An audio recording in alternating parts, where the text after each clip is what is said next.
What's up? Hey, hello, everyone. Wow. So today we are back going to be talking about Survivor season 44. Today is episode 10. So my name is Rachel. I'm Alyssa, and this episode saw the reunion of two of the most tragic romances in Survivor history.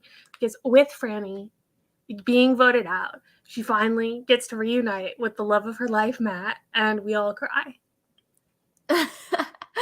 Yeah, I guess that's a more common love story compared to, oh, one is voted out and the other goes on to win the game. So I guess that makes it a tragedy, right, Alyssa? I mean, I think they're still together, so there could Mm, be worse ways for their love story to end. I guess they're the true winners here. That's the real thing. Yeah, love is worth more than money or whatever. Exactly. So Jeff named this episode. I do want to know how many episodes Jeff has named because I feel like, oh, it's usually a stat. Okay, who out of the contestants gets the title of the episode? But here, Jeff is the one who got the title of the episode. Jeff just really wants to be the center of attention recently. Yeah, he's becoming the 13th contestant here with like, okay, he gets to name the episode. He's talking a lot at tribal council explaining what full tilt boogie means. Yeah. So we start off this episode with Carson lying about Kane and Kane leaving the game, which I thought that was pretty good. Literally, sort of what we were saying last week. Whatever you say can become reality because people can't fact check your story, people can't double check your story. So, like the lies that Carson is sharing about Kane, yeah, Kane told everyone about the idol. Kane did this, Kane did that. Nobody can fact check it in the game, basically until they get voted out, until Ponderosa, then they might be like, yo, Kane, did you do this? And he'd be like, nah, that wasn't me. Which hopefully, if the lies come out after the game, like at Ponderosa or maybe at Final Tribal Council, people won't really be mad at Carson. Like, why did you lie? Because I think Carson could say, like, this isn't an unnecessary lie, like about family or about my life, but this is lying strategically for the game. It's not like a personal diss against you that I'm lying to you. Yeah, I think that part of it is, though, I'm not sure. Carson didn't sound like he was thinking of the possible ramifications, like if he does get to Final Tribal, because it's kind of like the idea of do you do anything you can to get to Final Tribal and just kind of figure out what happens, or do actually think about um, jury management? And this felt like not very jury management heavy strategy. Yeah, I guess it is interesting that balance because personally, I feel like his lies, here weren't that bad. Okay, you're lying that someone else said that you had an idol, but actually you were the one spreading that lies. Hopefully people don't take that too personally, but then it's like, okay, can you balance like your cast and your jury members? It might be different from another season's cast and another season's jury members where people might be offended by that, and Jamie could be someone that would be offended by that kind of like actions. Yeah. Yeah. So I guess it'll be interesting. I guess I'm unsure if Carson will even get to the end to make this a problem, but yeah.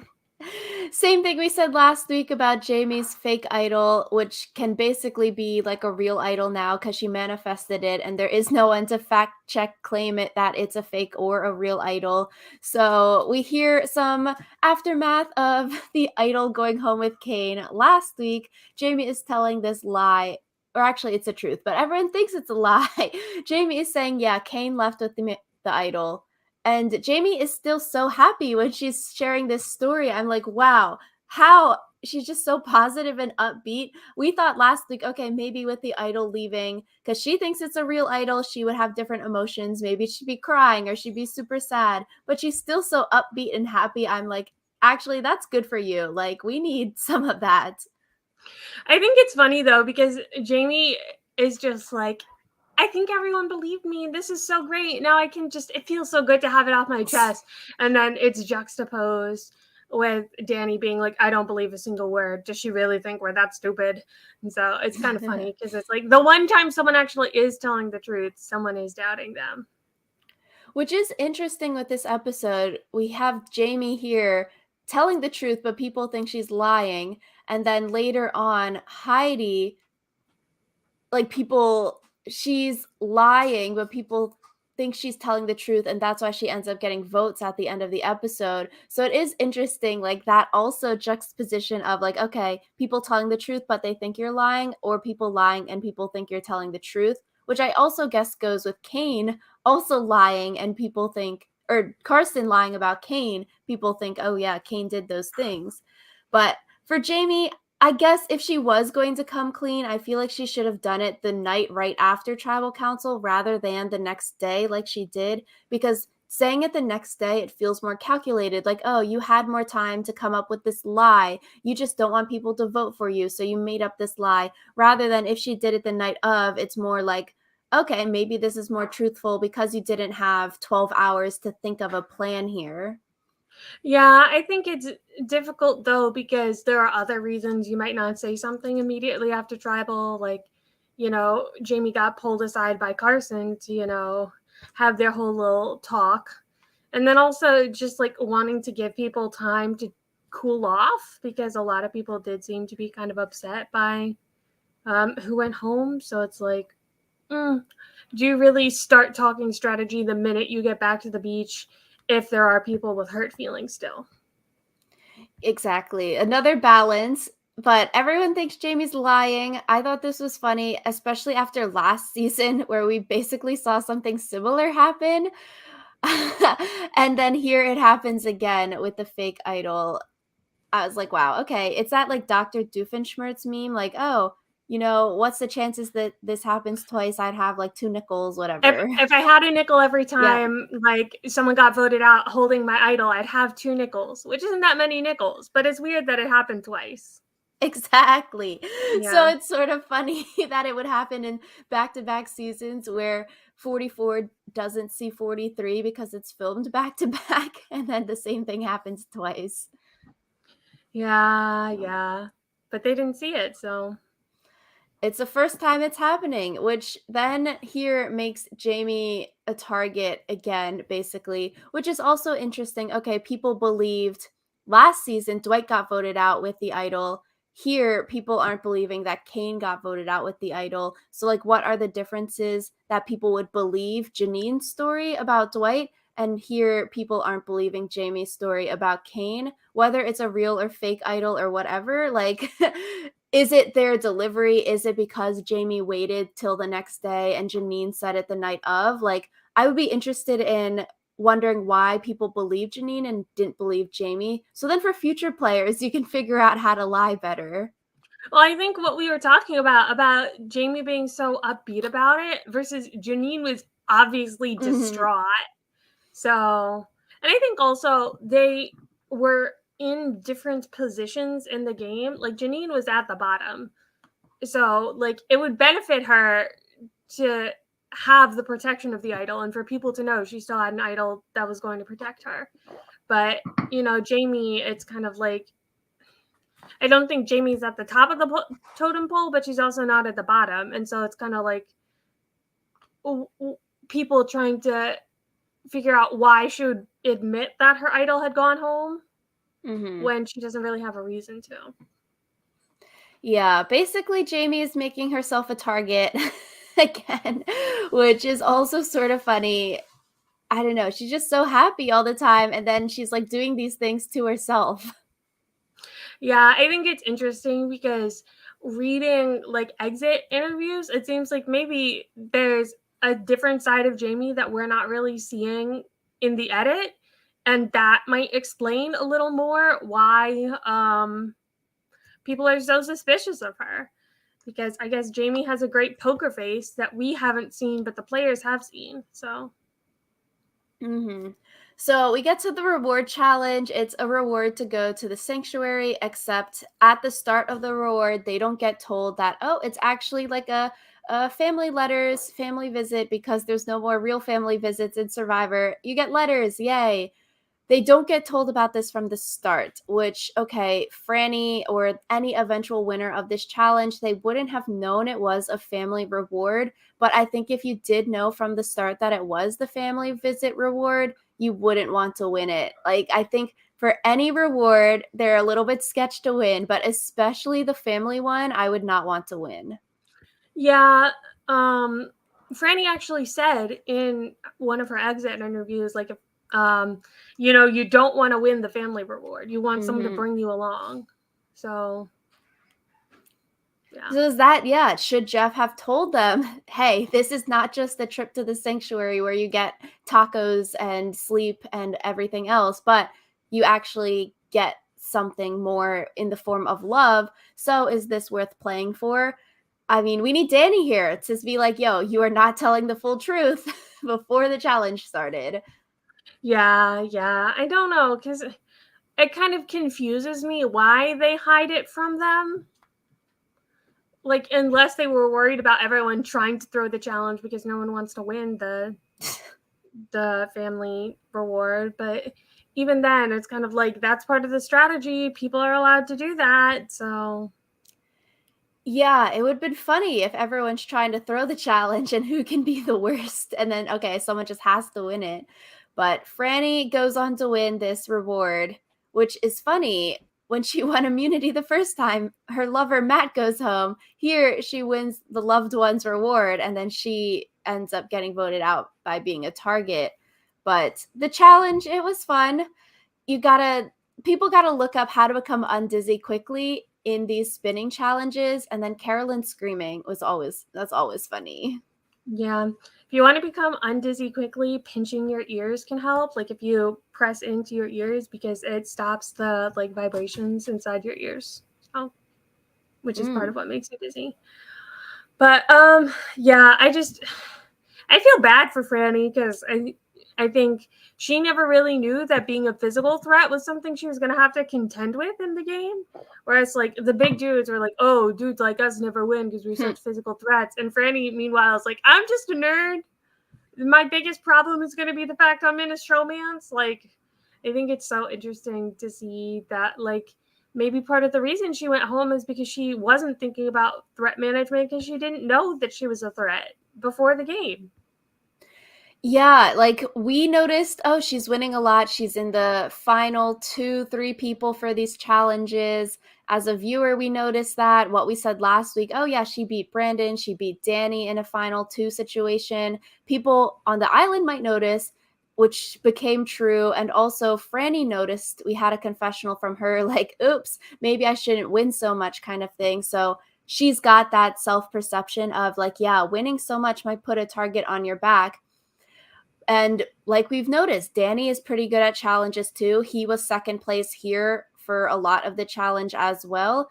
And I do wonder though, is it a bad move for Danny to continue to keep voting out these big players, these big physical threats, like voting out Brandon, like voting out Kane, who's very tall? Here, try to get Franny out because she's winning challenges.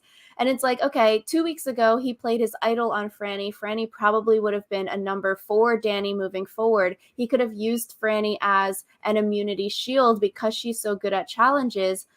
Where it seems like Danny, instead of doing the meat shield strategy, is doing like a reverse meat shield strategy where he's voting out all of the immunity threats. So maybe he'll win immunities and maybe he could do an immunity sweep. But I feel like it is a little bit risky, especially because maybe Franny would have wanted to vote out Danny like we saw at the reward when all the women were talking. But Franny also was like the only person we've seen trying to vote out the Tika members. Yeah, I think as far as Danny and his reverse meat shield strategy, like, I don't think that's going to work very well for him. Like, I honestly would not be surprised if he ended up like being the next person voted out. Yeah. Because it's like, if you consistently come in second place and then like someone else happens to come in first place, people are still going to notice that you're always in second place, and they're going to worry that you're going to be able to move up to first place.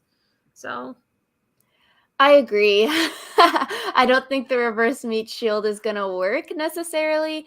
I think Danny maybe should have considered keeping Franny around as a shield here. Yeah. But I guess also it's difficult because I think a lot of times when we think of the term meat shield, we think of someone who's very physically dominant, but maybe doesn't have as much strategic acumen. So I think the fact that like Franny was thinking strategically, like did still kind of have some social connections, like it's more difficult to bring along a shield who is way better than you in all ways because it's totally possible that Franny could like outmaneuver Danny. So Yeah, like Franny's a smart shield and not just like a goat shield. yeah. So that's difficult.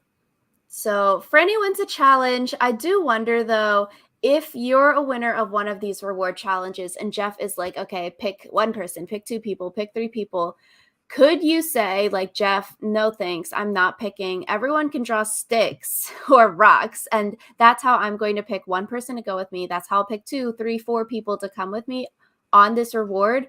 I feel like we haven't really seen that yet for reward challenges, but like we've seen it when they're like, okay, pick someone to go to the island, and then they draw sticks to make it fair. Could you say, no, I'm not picking, let's draw sticks, and then people might be less butthurt about your choices?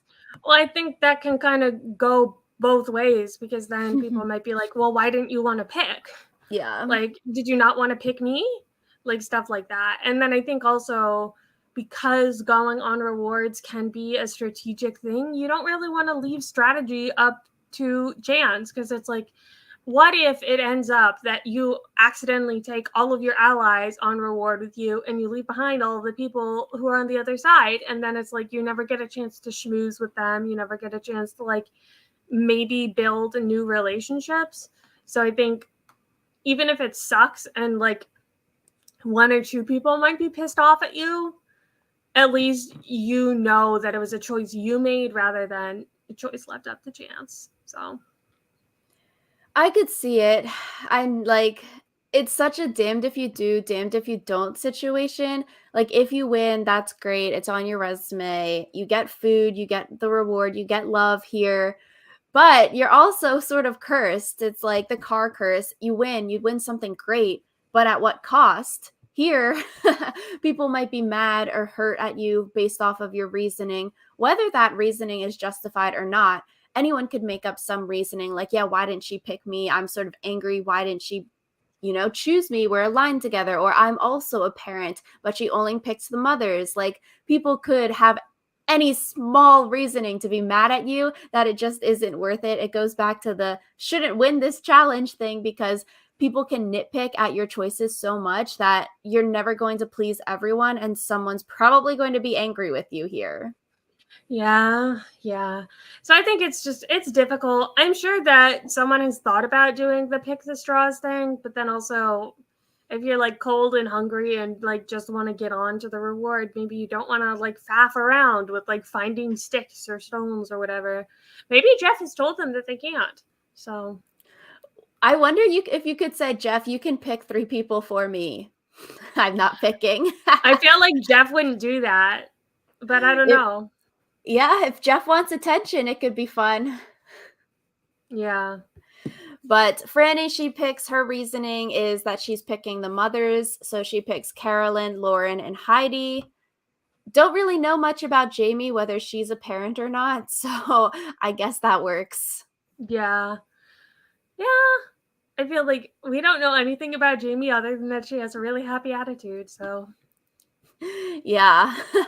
But we go back to camp. Jam Jam is very angry that he wasn't chosen for the reward, which for me, this sort of was like, I don't know, icky to watch. Like, okay, yes, you're warranted for to have your own reactions. You're angry and sad that you weren't chosen. But to me, it felt like a little bit of a sore loser here. Like, okay, if you wanted to go on the reward, you should have won the challenge. You can't be personally hurt that Franny had to make a choice. Like, everything isn't fair in Survivor. She can't pick all seven, eight people here to go. There are going to be people left out. And so, like, sure, you can be justified in being mad and sad and angry, but I don't know, it just felt like a little sore losery here to me.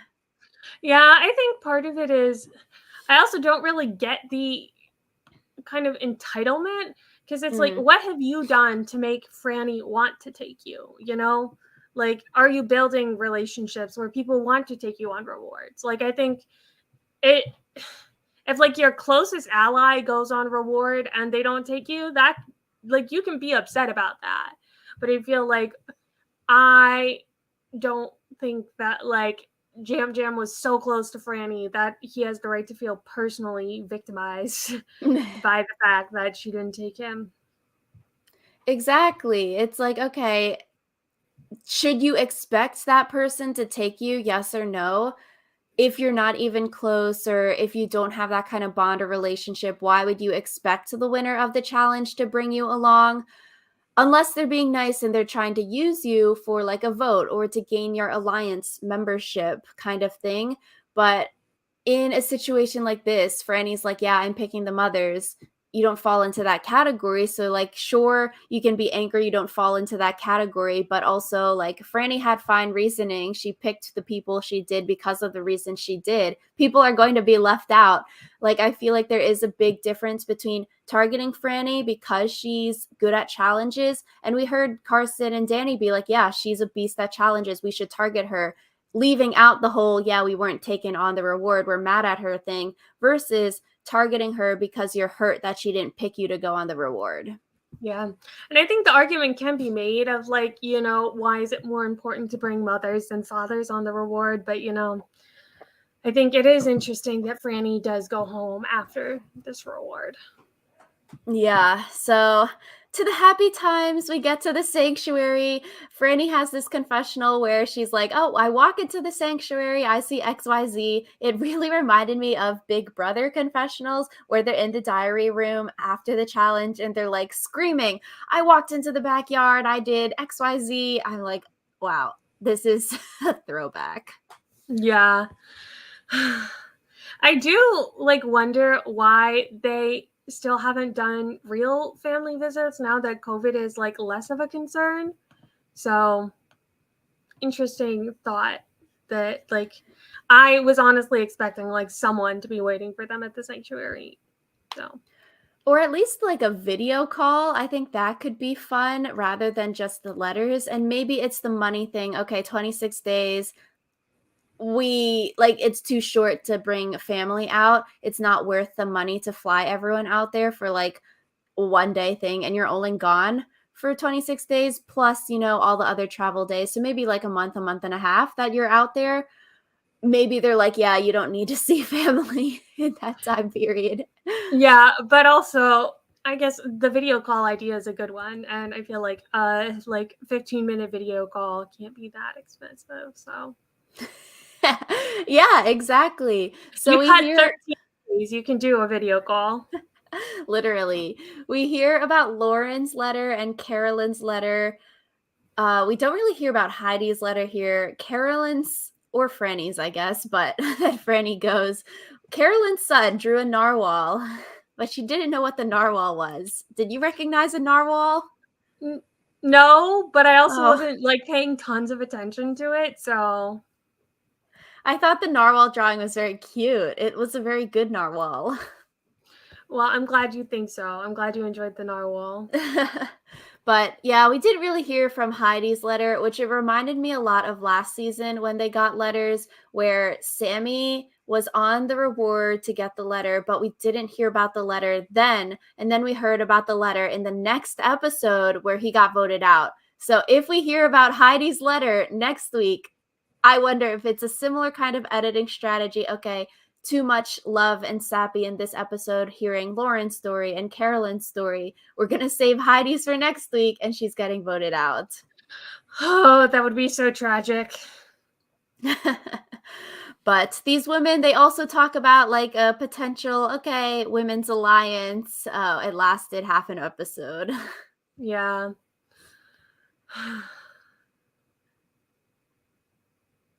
RIP. So we get to the immunity challenge. You have to slither through the sand all tied up. Reminded me of that Applebee's reward challenge where they had to slither through the sand. And then you have to maneuver a buoy through rope and then do a star puzzle at the end. For this one, I wonder if Carson studied this puzzle or Okay, he could also just be naturally very good at puzzles because he practiced a lot of puzzles, whether they were the exact Survivor replicas or not. I'm like interested to know, okay, did he know this one or not? Yeah, I mean, this one was on, I think, season 38 of Survivor, so he would have been able to study it if he wanted to. But I feel like this one is harder to study just because like the pieces look more similar to each other. Whereas I Mhm. feel like with some of the other puzzles, it's very obvious, like, oh, this piece is this piece is that, if that makes any sense. Which maybe what led to that little error that he had, and he had to move some pieces around because this is more like a visual kind of puzzle where the pieces do look so similar. But I do like how Carson, even though he had that mistake, he seemed so calm during the puzzle, like he didn't get flustered or if he didn't get looking stressed out. Like you could tell, okay, his like pacing of his hands moving the pieces around never really changed. It was always so methodical, and like he just moves so methodically when doing these puzzles. It's really fascinating to watch. Yeah, I wonder if he like practiced doing the puzzles like under stressful situations. Mm-hmm. Because I feel like we talked about in some of our like puzzle videos, like it's very different doing it like sitting at your kitchen table, just chilling, versus doing it when like there's people around you, Jeff is shouting, there's actually like stakes. So Yeah, maybe like military training and you get some like big person to yell at you while you're doing it. Or it sounds like fraternity hazing. I thought you were implying that Carson had military training, and I was like, excuse me? But no, yeah. But Carson wins individual immunity. That's good for him. It's such a dream since he is such a big fan. Like, okay, sure, he won tribal immunities pre merge, but I feel like winning your own individual immunity is such a fun time. So happy for him. Yeah, I do wonder if Carson's puzzle prowess is also going to be a problem for him. Like maybe he'll be the next shield in Danny's meat shield strategy.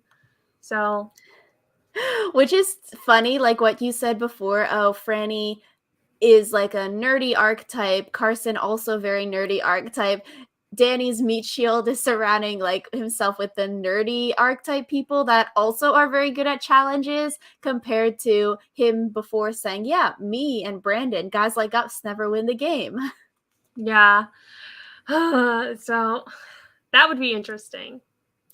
But we get to pre-tribal council, tribal council. Danny's name comes up, Franny's name comes up, Jamie's name, and Heidi's name comes up. Basically, half the cast is up for elimination here.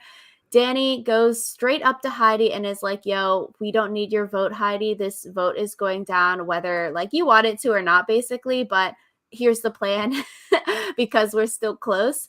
Where then Carolyn is concerned, thinking that Heidi is lying about what Danny said. So then the women are like, why is Heidi acting like this? We should vote Heidi out. I think it's so weird, like Danny's whole like Godfather thing of like this vote is happening whether you like it or not. Like I don't get what he really gains from doing it like that. Like is it just he doesn't want Heidi to try to flip the vote? Like I don't get that because I feel like having an extra number is always a good thing. So I don't know why you would actively discourage someone from voting with you because, you know, we already have the votes that we need. Like, I don't It get is a that. little bit weird because you would just be like, okay, we're aligned, we're close. I'll just tell you the plan. You can vote with us.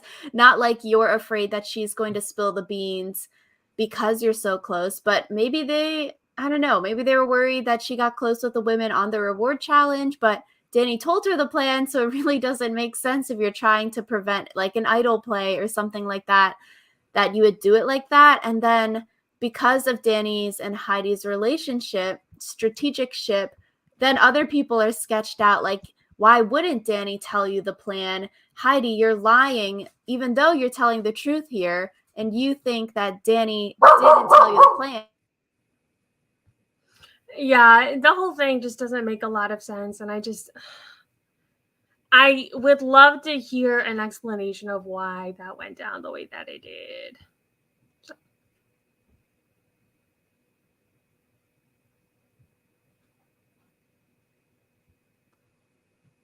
My headphones disconnected. I So was like, you is can there filibuster. Oh dear. I mean, I don't really know what to filibuster about considering that I just said everything that I have to say about this, which is that it felt weird. I guess the one good thing I do have to say about this vote is that they did away with that survivor editing trick of like if they say like, oh, so and so is going home and then cut to commercial, it's never so and so. This time someone was like, oh yeah, Franny's the vote tonight, and she actually ended up going home. So like, good job, survivor editors, shaking it up a little. I do think this is a good move for like Carson and Jam Jam, maybe less so for Danny, like we've already talked about. But for like these swing Tika members, okay, for Carson and Jam, they vote Franny out. You're sort of splitting up that Franny and Carolyn relationship. We saw Fran and Carolyn get really close this episode. They seem to be bonding, and like Franny really admires Carolyn. Carolyn might see Franny as like a sister or kid or something. They seem to be like getting along really well recently and growing really close personally and potentially even strategically. So I think trying to split up Franny and Carolyn is a good move for people. I am intrigued though, like the previews showed, like Carolyn being potentially mad that she was left out of the vote here, and like why are you leaving us out of the vote? Yeah, I think it's difficult because sometimes, like, leaving someone out of the vote can work, but if you're consistently leaving people out of the vote and then still expecting them to, like, vote with you next time, mm. So I think definitely going to be interesting to see what the fallout of this is. Yeah, so I'm excited to see what happens next time on Survivor. It's interesting. I feel like we got to hear from some more people this episode, which is always good. And then hopefully next week we will hear from the people we still haven't really heard too much from and see where their heads are strategically going into this final end game of the season. A little bit sad to see Franny voted out though, because she has been such like a big force in the game with all of her different storylines, but excited that she and Matt got to reunite at Ponderosa, which also sort of sucks. We don't get any more Ponderosa videos. Yeah, and like the reunion, they're not even going to know during the reunion that they are going to like still end up staying together, so that sucks. I want them to bring back the like later reunion and not the one right after the votes are read. So Yeah, so let us know in the comments down below if you all liked this episode or did not like this episode. What are your thoughts on Franny winning this reward challenge? Oops, it happens to be a big one, a family reward challenge, and then she gets voted out later in the episode. Did you think Jam Jam being mad that he wasn't invited on the reward challenge was warranted, or was more like a iffy kind of reaction that he had? Let us know in the comments down below. As always, thank you all so much for watching. We love talking about Survivor each week, and we hope you all have a good week, and we will see you next time.